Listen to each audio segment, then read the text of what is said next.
Foi. Retornamos então aqui à nossa transmissão, agora com o nosso conteúdo sobre cardiologia. E os doutores, especialistas nessas áreas, já estão aqui comigo para a nossa entrevista. Está aqui conosco hoje o doutor Leandro Giacomello, doutor Leandro, que é diretor de Relações da Sociedade Brasileira de Cardiologia, Regional Santa Catarina e FUNCOR, e também o doutor Jamil Scheren-Schneider, diretor científico da Sociedade Brasileira de Cardiologia, Regional Santa Catarina, e professor do curso de Medicina na Unisul. Doutores, para darmos então continuidade a essa nossa rodada de entrevistas aqui, nessa campanha Unidos pelo Diabetes, vamos começar com a seguinte pergunta para o doutor Leandro.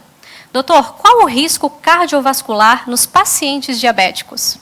Bom dia. Inicialmente, parabéns pela atividade, obrigado pela oportunidade na sociedade. E quando nós temos um paciente com diabetes e vamos estratificar o risco desse paciente, a gente já coloca ele numa situação de risco maior. Então, a situação de risco do paciente com diabetes já sai de um risco mais alto para muito alto. Depende muito na estratificação de risco outras doenças, outras comorbidades desse paciente. Um dos exemplos é o tempo em que ele é portador do diabetes. Do diagnóstico do diabetes, se ele tem essa diabetes há mais de 10 anos, o risco já é maior ainda. Então, o diabetes é uma doença que vai lesionando o vaso ao longo do tempo, gerando uma resposta inflamatória, e quanto mais tempo esse paciente tem diabetes, maior é o risco advindo dessa doença. Uma coisa muito importante que temos, uma vez que estratificamos o risco, é estabelecer metas de proteção para esse paciente. Então, temos metas mais rigorosas para o paciente com diabetes, e esse paciente com as metas mais rigorosas, não seja em si que ele tenha mais medo da doença, e sim que ele seja um pouco mais cauteloso do que a população sem diabetes. Então, imaginar em termos de risco e estratificação, ele já sai de um risco, geralmente, alto para muito alto, se já tiver algum evento cardiovascular associado com esse diabetes. Certo, doutor Leandro. Aproveitando agora também para o doutor Jamil, fazendo uma ponte com essa resposta do doutor Leandro. Doutor Jamil, o que significa, então, o tratamento abrangente nos diabéticos? Bom dia. Gostaria de parabenizar inicialmente a Sociedade Catarinense de Oftalmologia por essa brilhante iniciativa que muito vai contribuir, especialmente na educação do paciente diabético e, inclusive, também na prevenção de uma série de doenças. Essa questão do tratamento abrangente, eu considero um fato que tem que ser chamado a atenção, tanto do médico como do paciente diabético. Isso começou há mais de 20 anos, com um estudo clássico publicado, que mostrou à época que o controle da pressão arterial era tão ou mais importante do que o próprio controle da glicemia. Porque muito se tinha ao longo dos anos que era fundamental no paciente diabético controlar a glicemia. E ao longo dos anos se viu que o tratamento fundamentalmente se baseia em 3 pilares fundamentais, que é o controle da glicemia, o controle da pressão arterial, onde a gente tem uma meta, como são pacientes de risco alto, de risco muito alto, como o doutor Leandro colocou, uma meta pressórica abaixo de 130 por 80 milímetros de mercúrio, e um controle do LDL colesterol, chamado colesterol ruim, né, que a gente também tem uma meta mais rigorosa de acordo com o risco do paciente diabético. Então, não adianta, dentro do seu tratamento, ficar exclusivamente focado no controle da glicemia, que é fundamental, que vai reduzir uma série de complicações, mas a gente tem que ter em mente que a maior parte dos pacientes diabéticos eles vão falecer de doença cardiovascular. Essa é a causa principal que ocorre em pelo menos 60%, 70% dos pacientes diabéticos, a causa mortes é a doença cardiovascular. E para nós reduzirmos essa grande chaga que é a doença cardiovascular, não basta apenas o controle da glicemia. O controle da pressão arterial é fundamental e o uso de medicamentos para deixar o LDL colesterol, diria assim, a grosso modo, lá embaixo, o uso de medicação para isso também é fundamental. Que dado importante para você que está nos assistindo, né? Então, mais uma vez, a importância de vermos e tratarmos, né, da nossa saúde como um todo. Doutores, agora uma pergunta para os dois, eu vou começar então para o doutor Leandro.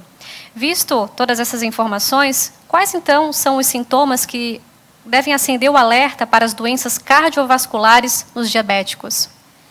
Então, uma coisa interessante é que, normalmente, o paciente com diabetes, ele pode ter os sintomas reduzidos, não tão clássicos. Nós chamamos de equivalente anginoso.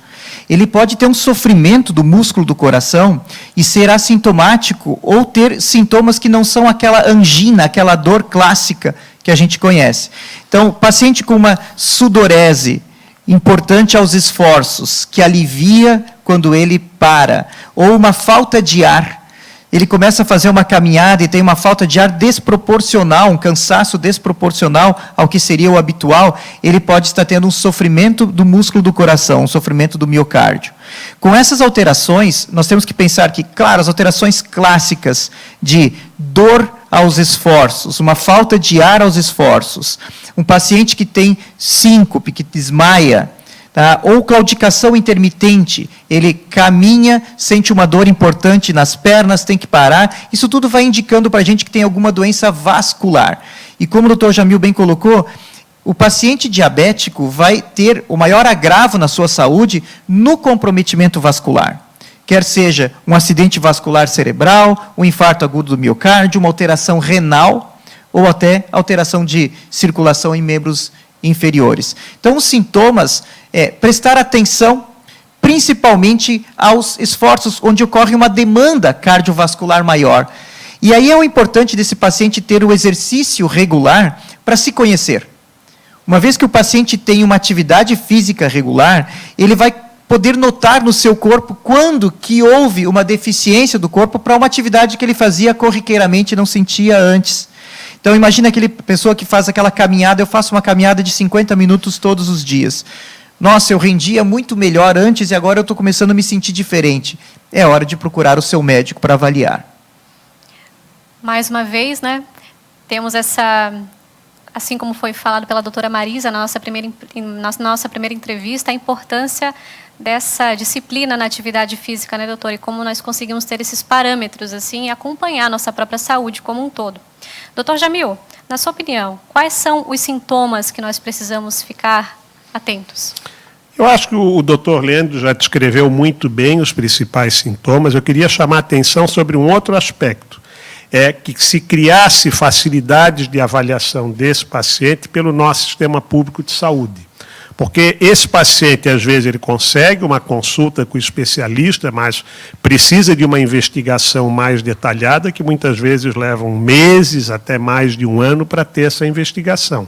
Então, haveria necessidade de se criar uma estrutura para agilizar a avaliação desse paciente. Ora, um paciente diabético tem um sintoma cardiológico que chame a atenção, uma dor do peito, uma falta de ar um pouco mais importante, que muitas vezes precisa de uma avaliação mais detalhada, às vezes até a realização de um cateterismo cardíaco, esse paciente precisaria ter um acesso mais facilitado a todos esses exames que são auxiliares na avaliação e na estratificação da gravidade desse paciente. Essa é uma preocupação que as autoridades públicas teriam que ter em facilitar o acesso para os pacientes para esse tipo de avaliação. Com certeza, doutor Jamil. E para você, então, que está nos assistindo, agora fica uma mensagem final dos nossos doutores. Eu quero, então, começar pelo doutor Leandro. Doutor, uma mensagem final agora para os nossos participantes sobre a importância deste cuidado.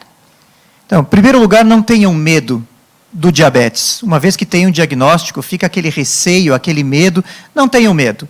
As nossas diretrizes são muito generosas hoje em nos orientar para as metas a serem atingidas.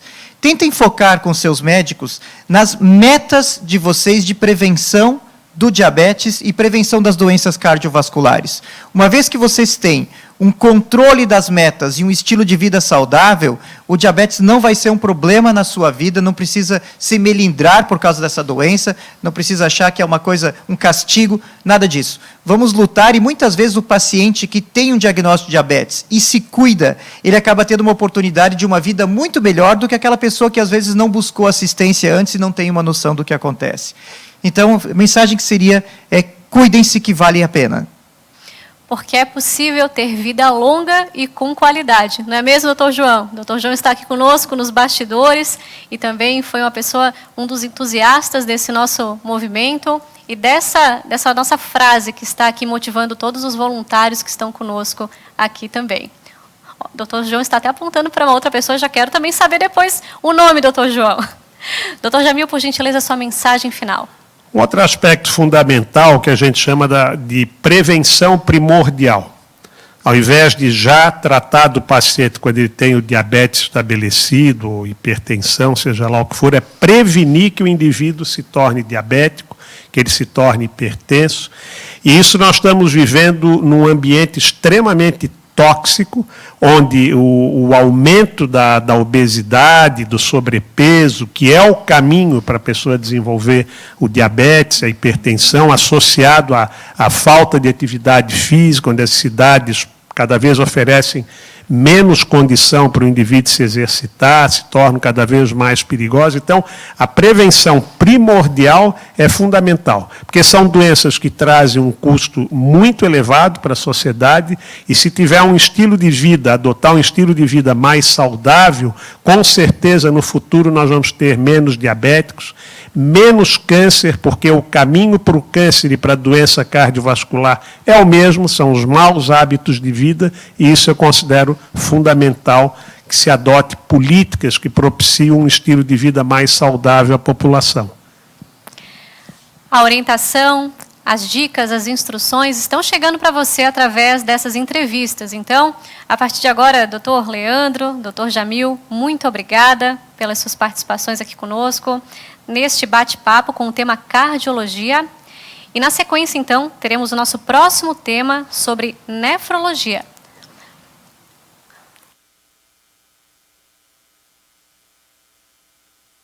A nossa equipe está passando uma informação aqui. Oi, Rudi, cortou meu... Pode falar, doutor.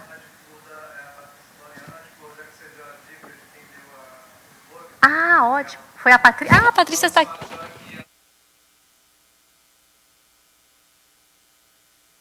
Temos a nefrologia, né? Vai ela primeiro? Certo, certo. Já vou chamar ela na sequência, então.